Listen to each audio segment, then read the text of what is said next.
you ever go to a social function and maybe there's always that one person in the group, I don't want to say you don't want to talk to, but I guess what I mean is that they always kind of bring the spirit down. They always find something negative to complain about.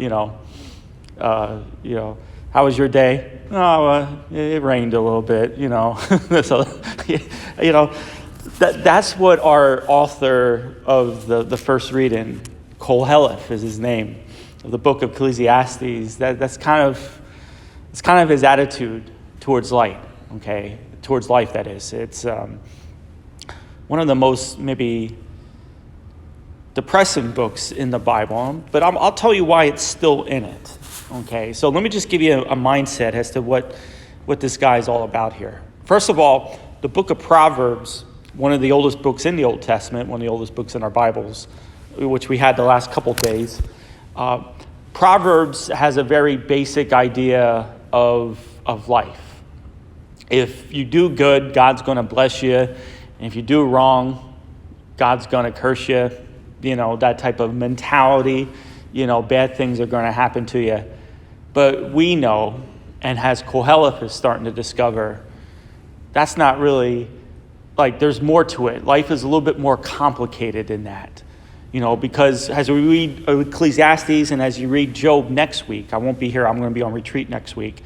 But as you read Job next week, you're going to see things like, well, wait a second. This bad person seems to have a lot of stuff, and this good person is sick and suffering. What gives? There's more. Life is more complicated, than this. And so Koheleth, he begins the book with this very famous phrase, vanity of vanities, vanity of vanities, all things are vanity. Now, you have to remember, in the Hebrew, the word that's translated vanity in the Hebrew, we think of vanity, we think of that disordered self-love that one has, okay?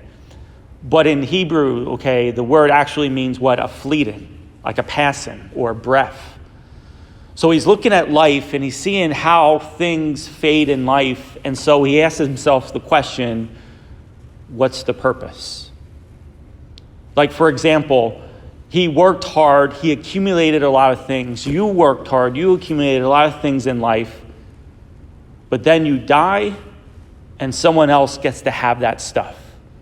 Whether it's the government, okay, or through a relative who did not work to obtain that stuff. You did. And yet they have it. And so again, he asks himself the question, what is the purpose in all this? You have a good person who dies, and you have a bad person who dies. What's the point?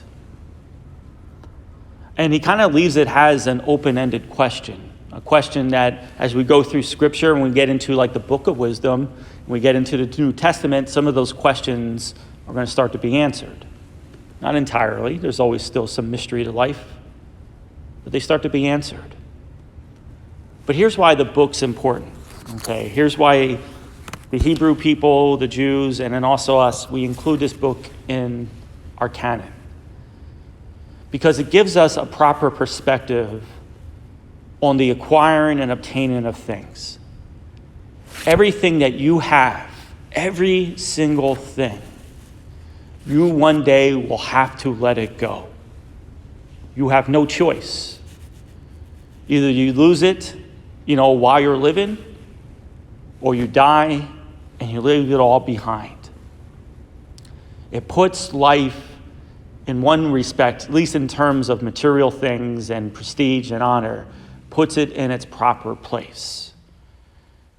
We can obtain it, we can have it, but we have to live as if we're ready to let it go, because we have no choice in the matter.